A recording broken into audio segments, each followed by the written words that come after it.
Hi everyone, it's Trez. I just wanted to put this guide together for season 2. There's a lot of information out there at the minute. Everyone's getting really hyped up for season 2, and for good reason. There's been some really good updates, really vital information for people returning for season 2 together. And I'll just break it down into 3 sections so you can skip to any section you want. One section is going to be covering the character updates, so you can kind of get an idea of what character you want to play this season. What I think the gameplay loop is going to be now. There's going to be way more open world, and I'll go into how I think your leveling process from level 1 to 100 is going to be. And then lastly, I'm going to talk about gearing, and there's a lot of changes to gearing, resistances in particular, and how the damage output is calculated now. So there's less multiplicative damage. It opens up more builds, I think, so we'll get into that. So the first thing I'm going to talk about is the seasonal road to 100. So you're leveling from 1 to 100. Start the game, pick your class, and you'll go straight into Kyovashad. From here, I recommend hitting up the seasonal story right away. Engage with the seasonal storyline, unlock the seasonal features like the vampiric powers and the Hunter's Acclaim shop. Make sure to do dungeons that have Tree of Whispers rewards for maximum XP and gold. Then when you get to level 15, go and do your class specific mission, which will unlock your class mechanic. Prioritize the seasonal story until you hit a wall. The season will likely be spent more in the open world. You'll be doing more Tree of Whispers events, open world events like Legion and world bosses, and also the new Blood Harvest events, which will give you materials and drops that will relate to your vampiric powers. Once you feel comfortable then to take on the first capstone dungeon, go and kill the curator. Again, first milestone, check. Now you're able to switch it up to World Tier 3, and now you have Helltides as well. So as we can see here, we know Tree of Whispers are going to give us materials for Echoes of Arshan, and Helltides will give us materials for the new boss, one of the new bosses, Grigwar the Galvanic Saint. Both of these have a unique item loot table specific to them, so you can actually target farm for certain uniques that you're looking for your build. So between doing Blood Harvest events, Helltides, Tree of Whispers, world bosses, Legion events, and now Nightmare dungeons, you're going to have tons to do compared to what it was like in season 1. So your leveling from 50 to 70 is going to be rotating between these two bosses, hitting the events that relate to them, and also doing the occasional world boss and Legion events. When you get to level 60 plus, it's time to go and hit the second milestone. Go on and take on the second capstone dungeon so that you can unlock World Tier 4, and then we can get into the end game. Usually after you've completed the second capstone dungeon, it's a bit, I found in the last season, the transition from World Tier 3 into World Tier 4 was a bit difficult at first. But I think the way that the game is now, and the way the class rebalancing has been done, and the buffs to the open world, I think that the transition from World Tier 3 to World Tier 4 will be much smoother this time. From here then we can alternate between open world activities. You've got your Blood Harvests, you've got your Helltides for XP, and gear and Grigwar mats. You've got your Tree of Whispers for gear and Varshan mats.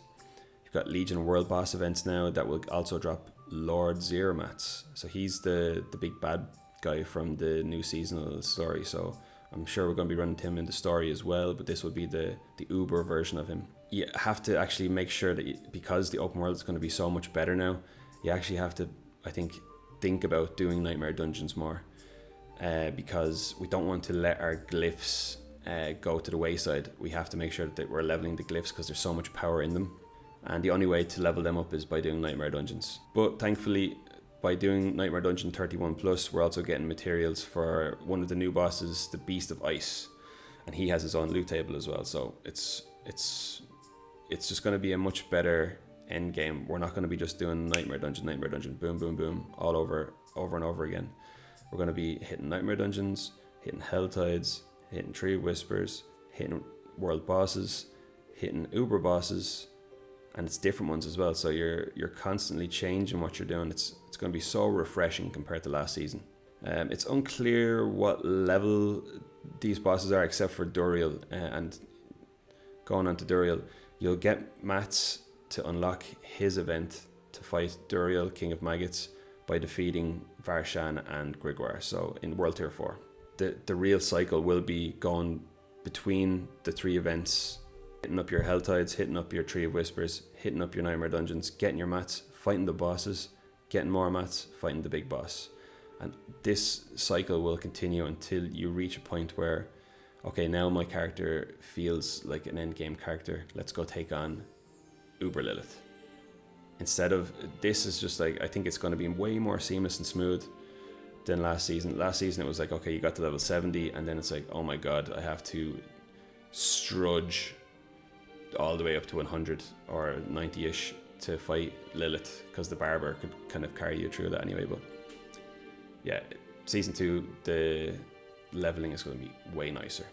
Next, I want to just talk about gearing for a minute.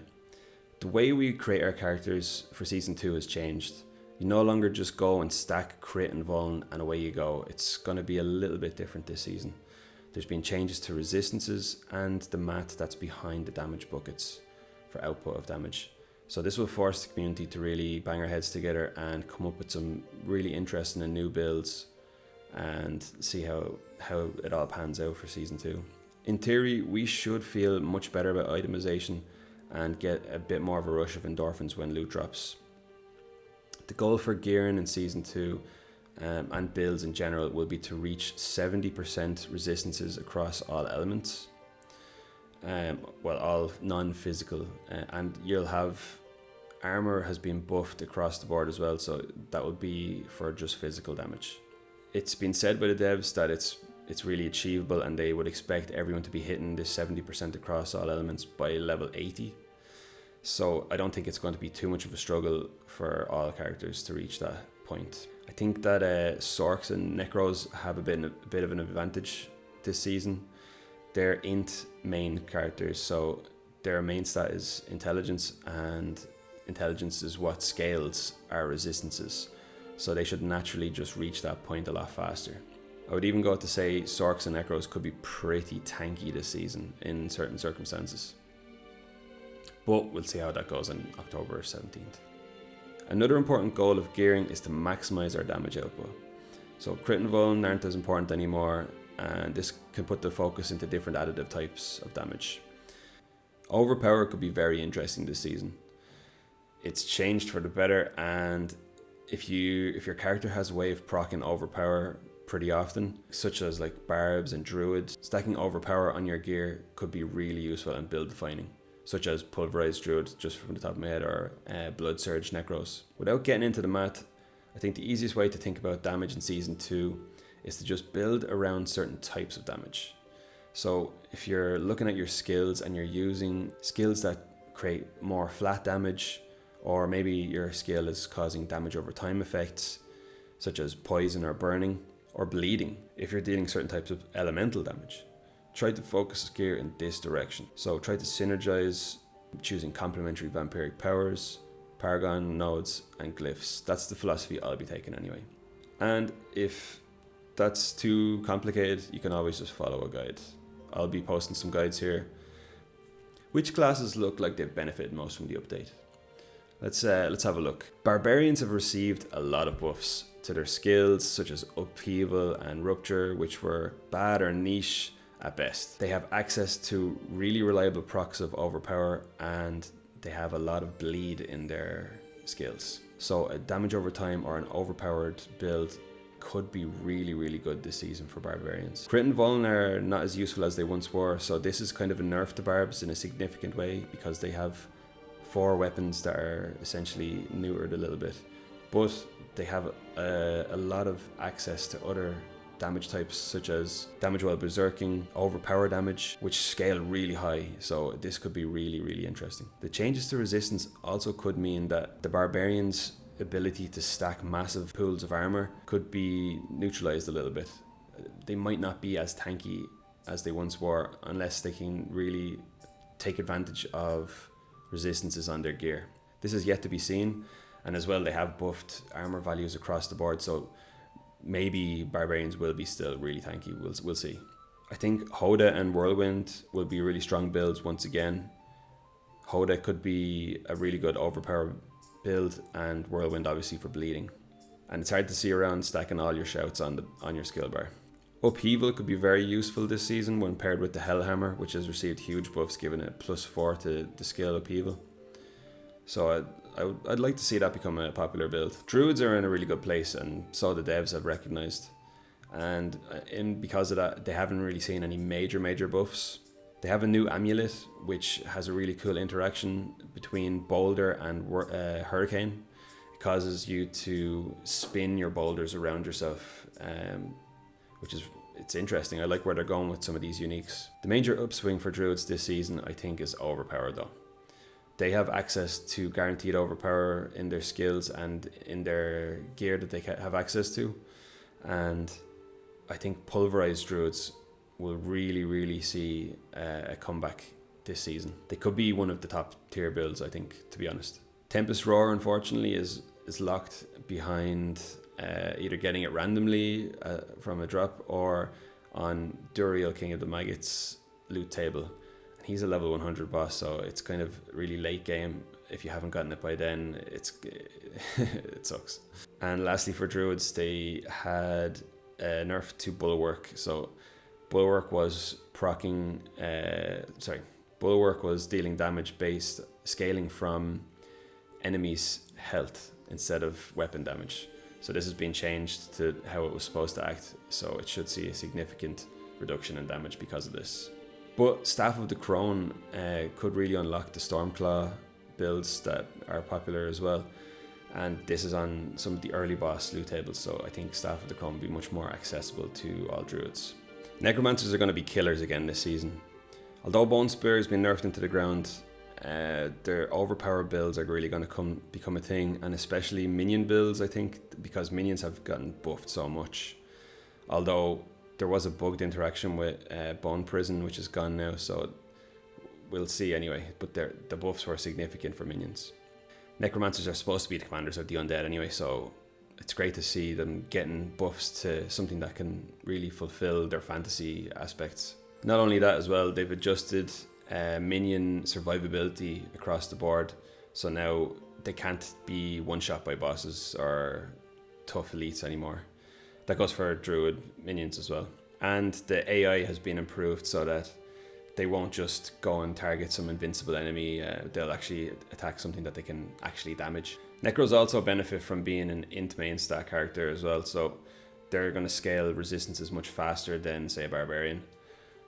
So you could hit your caps pretty quickly as a Necro. Another kind of downside to choosing Necro from last season to this side, they were so good last season. Their Malignant Hearts last season really gave a lot of quality of life to the Necromancer character, and I think it's going to be a bit tough for some returning Necromancer players to deal with not having those quality of life and damage boosts as they had last season. But we'll see.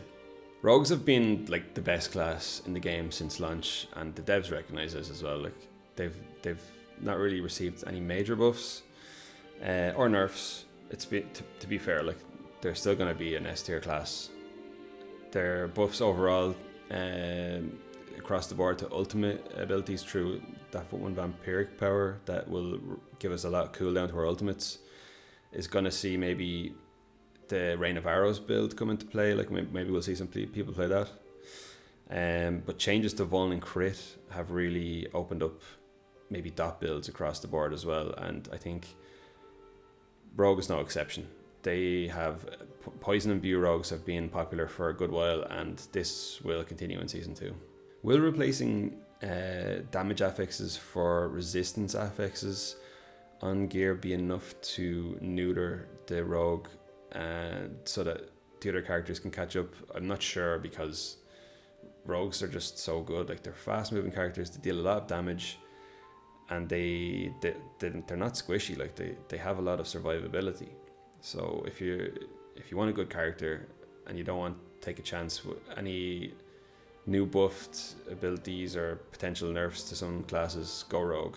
They're in a good place already. That I think they will be again this season. Then Sorc, I think similarly to Barb, they've received probably some of the most buffs of all the classes. They've had a lot of changes to their uniques as well. Conjuration skills look really tempting this season, with big buffs to Hydra and synergies with elemental damage and vampiric powers. I think there's something about Sorcs this season. Sorcs, again, they're an intelligence main stat character, so getting to your max resistance is not going to be a problem as a Sorc. They have the least available armor of all classes, but again, armor has been buffed and it's only affecting physical damage, so I think Sorcs could be pretty tanky this season. Well, we'll see. Especially with the aspect of disobedience, it's now a 66% boost to armor, or if you put on an amulet, it's like 99% boost, so basically double armor. I think burning builds for Sorcs could be really good, and it's really easy to apply burning as a sorcerer, so I think sorcerers could be in a good place this season as well. Sorcs also have some of the quickest and easiest leveling from 1 to 50, so if the devs have managed to help them in the end game, then I think Sorcs could be bumped up to at least A or S tier this season.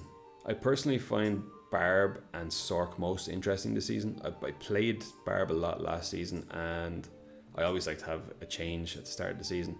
So I think I'm going to go Sorc this season, and if anything else pops up, I might change, who knows. But I'll keep you posted. What class are you going to play this season? Let me know in the comments, and if you like this, give it a like.